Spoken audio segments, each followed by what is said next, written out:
My in-laws mocked the orphan I was. Then my billionaire parents arrived and reclaimed me. Hello, I'm Ingrid, and I'm 27 years old. I was orphaned at a very young age because both my parents passed away in a car crash. They didn't have any family to look after me, so I was put into an orphanage. I was there for about 3 years before my adoptive parents took me in. My adoptive parents turned out to be billionaires, so I had a pretty rich and fulfilling life after that. They didn't want to make my adoption a big deal, so they kept it hushed up. They wanted to do good without it being broadcast everywhere. When I turned into an adult and had my own place, the two of them decided that they wanted to expand their businessiness further and took to touring Europe in search of opportunities. It was around this time that I met Patrick, my now ex-husband. We met in college and instantly liked each other. After a couple of conversations, Patrick, a very happy-go-lucky, caring man, made me like him a whole lot more. Our dates led to us becoming an official couple. We had the perfect relationship. Although there was one problem, it was no secret that Patrick's family did not like me. The first time I met them, Patrick and I had just graduated college. He waited to introduce me to his parents until we were both well settled in our lives.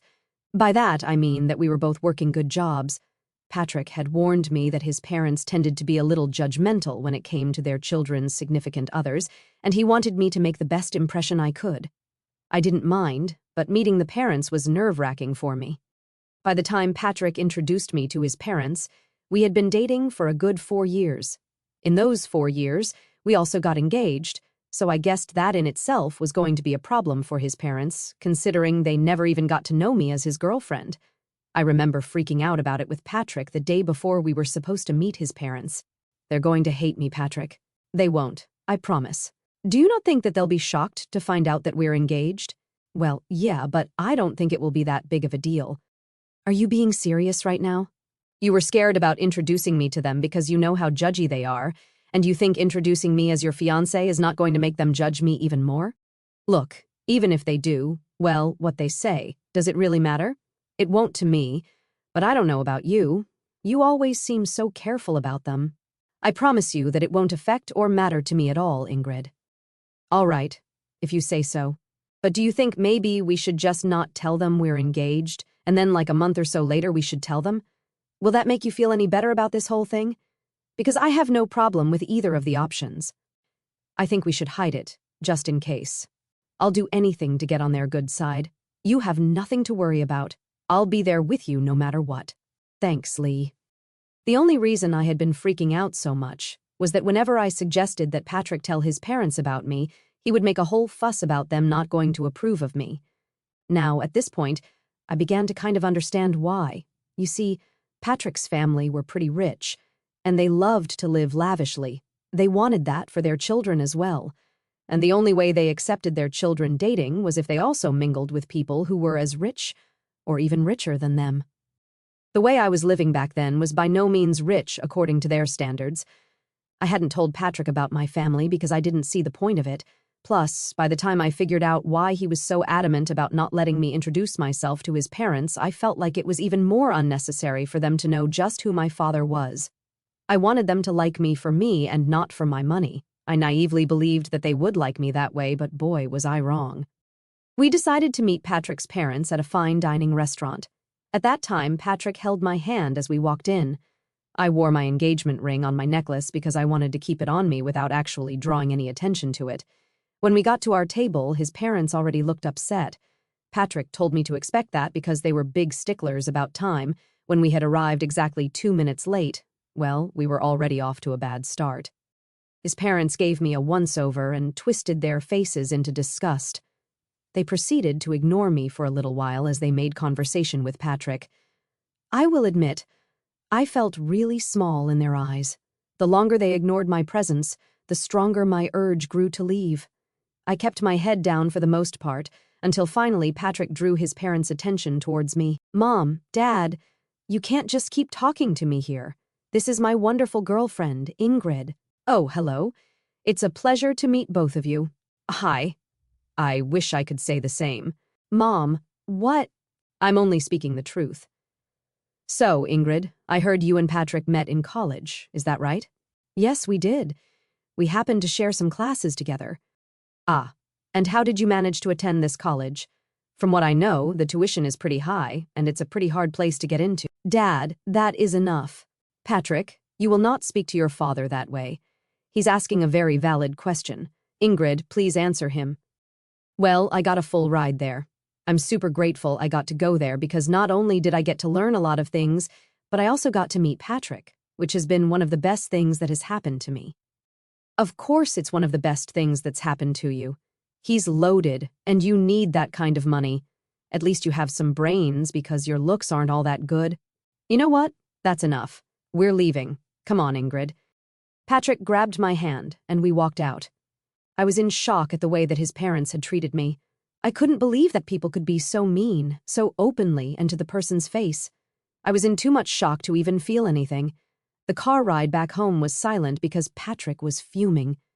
When we reached home, Patrick made it a point to make sure that I was doing okay, but truthfully, at that moment, I really did not know how to feel. I had dressed up nicely and made sure that I sat properly as well. I didn't order anything expensive, but somehow, without me even saying a word, Paula and Marley made their judgment about me. Patrick didn't speak to his parents for a while after that. They texted him and told him that we had been very disrespectful by walking out on them during lunch.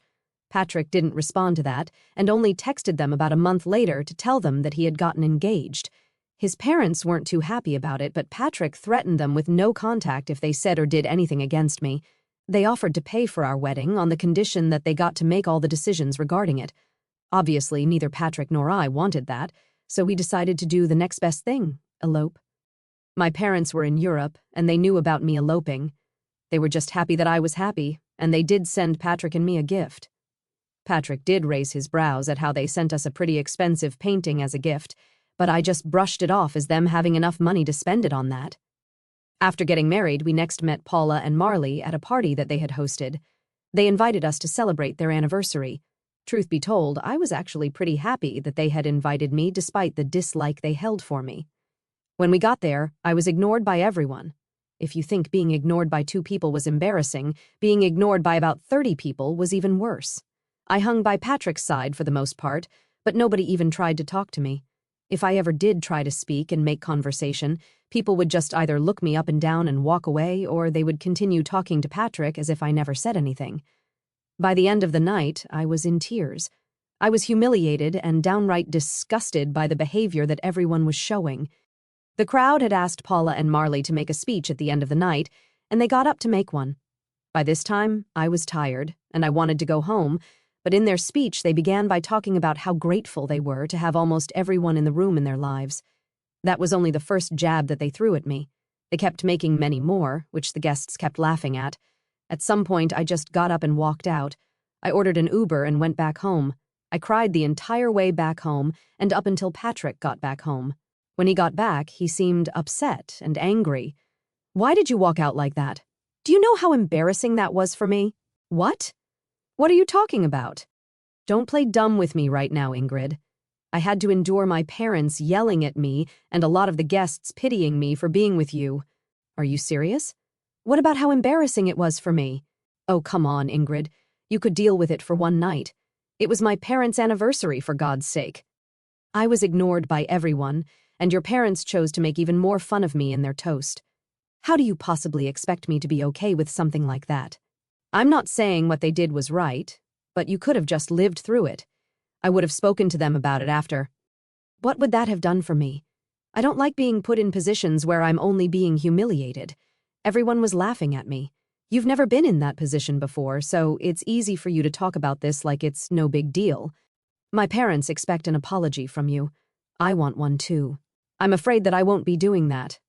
I'll only do that if they give me one too. Ask for your apology? I see no reason for apologizing to you. You always stood up for me. I don't see why this is any different. This is very different because, unlike before, you humiliated my family in front of all guests. And your parents humiliated me, your wife, in front of all their guests. Maybe my parents were right about you. You're impossible. With that, Patrick went to sleep in the guest bedroom. I couldn't understand why he had a sudden change of behavior. Was it really that bad for him after I walked out? He was always the first person to stand up for me, especially considering the fact that I was usually bored with whatever his parents had to say about me. For me to walk out should have been the biggest signifier of just how bad they made me feel, yet Patrick didn't seem to care about that. Patrick didn't talk to me for the next week. I also got a lot of texts from his parents calling me ungrateful and an embarrassment.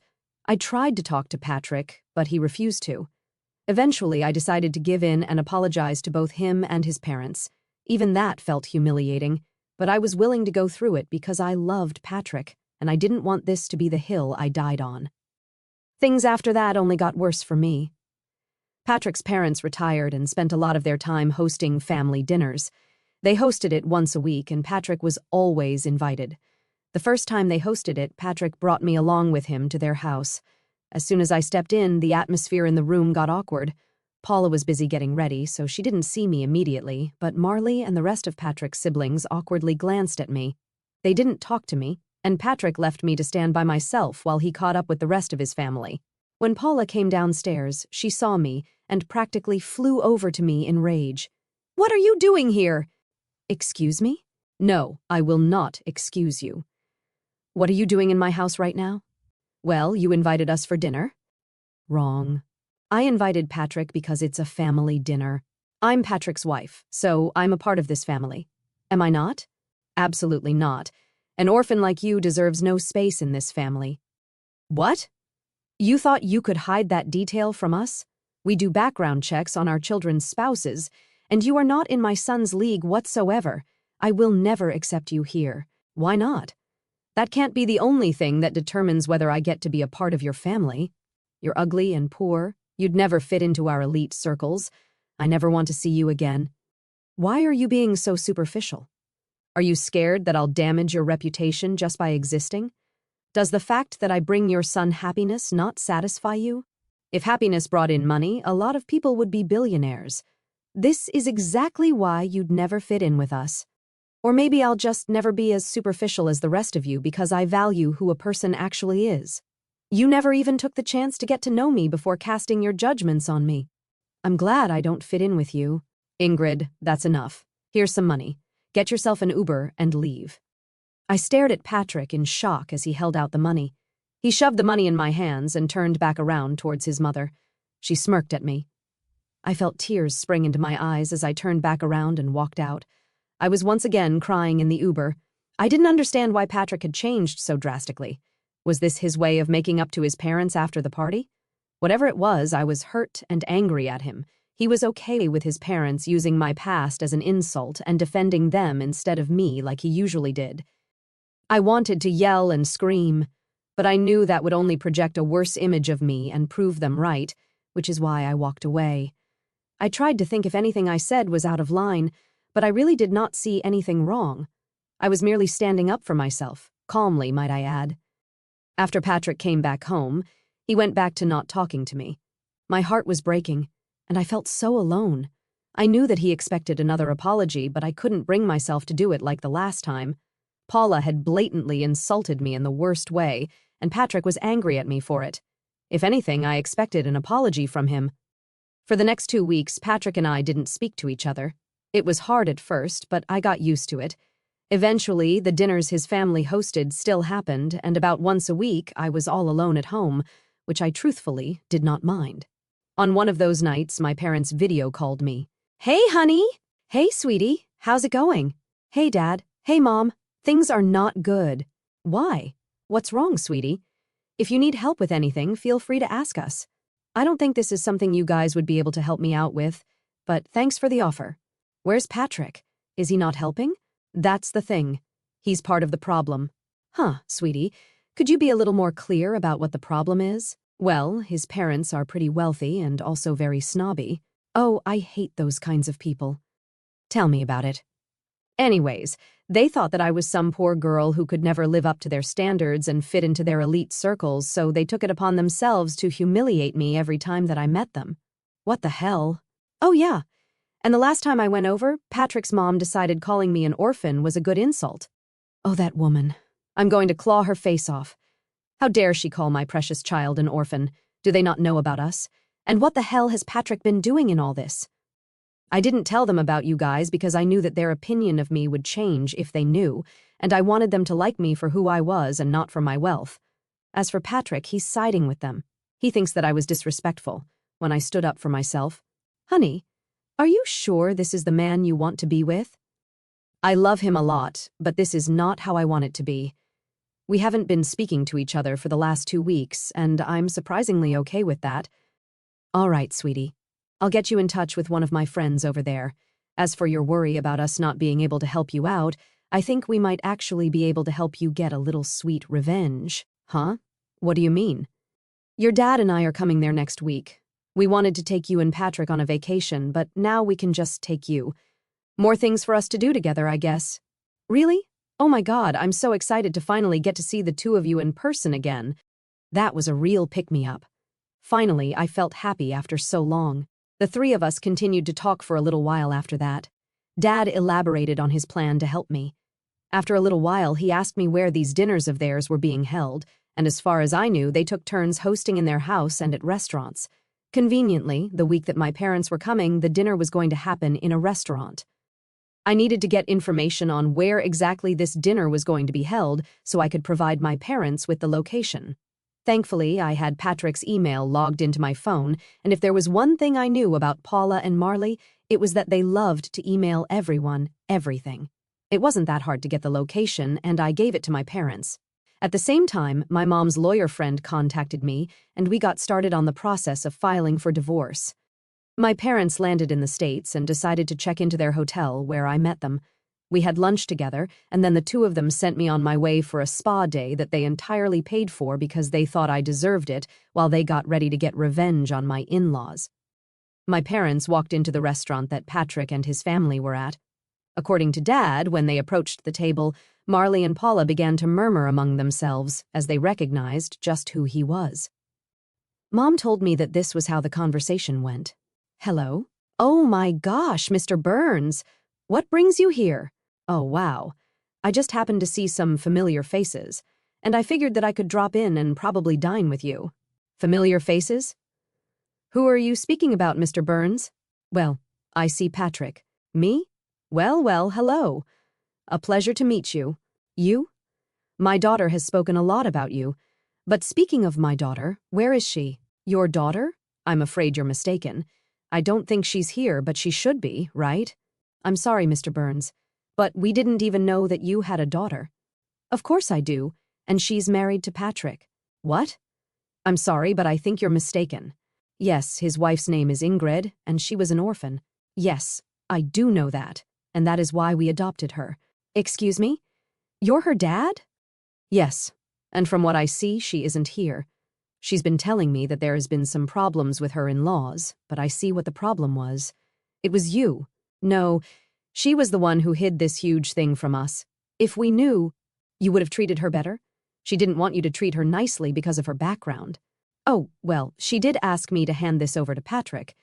My dad handed Patrick the divorce papers and walked out. After that, it only took a couple of phone calls for a lot of investors to pull away from Marley's business. They were quickly crashing, and nothing was more satisfying than watching them crumble down to the levels that they made fun of. I got a lot of texts from all Patrick's family calling me a bunch of nasty names while some of them begged me to talk to my dad and reverse what he had done. Patrick thankfully signed the divorce papers without any hassle. My parents and I went on a long vacation after that. I had the time of my life, and I slowly began to heal. Yeah. It hurt that I had lost the love of my life, but I also learned just how important it is to stand up for myself. I'm forever grateful to my parents for everything they've done for me, and I can't wait to see what else life has to offer me. As I lounge on the sun-warmed deck of our yacht, the Mediterranean breeze tangling my hair while Mom laughs over Dad's terrible karaoke below, a deep, unshakable serenity wraps around me like the cashmere throw across my shoulders, one I never felt in that suffocating marriage. For years I shrank myself, hiding my past, swallowing insults, apologizing for existing, all because I believed love meant enduring cruelty to keep the peace. I let Patrick's family brand me orphan, poor, unworthy, and convinced myself that if I just tried harder, smiled wider, they'd finally see me. But the truth is, they never wanted to see me. They wanted to erase me. Watching their empire crumble, investors fleeing, invitations drying up, their lavish world shrinking to desperate texts, wasn't the sweetest part. The sweetest part was signing those divorce papers and feeling the weight of their judgment lift forever. My parents didn't just reclaim me that night in the restaurant. They reminded me I was never lost. I was cherished, brilliant, and powerful long before Patrick ever noticed me. Every insult they hurled became the fuel that rebuilt my spine. To anyone silencing themselves for a love that demands it, stop. Your worth isn't measured in someone else's approval, and family isn't the people who belittle you. It's the ones who cross oceans to stand beside you. I'm not the orphan they mocked. I'm the daughter of billionaires, the architect of my joy, and finally, gloriously free. The future sparkles brighter than any diamond they ever flaunted, and it's mine alone to claim.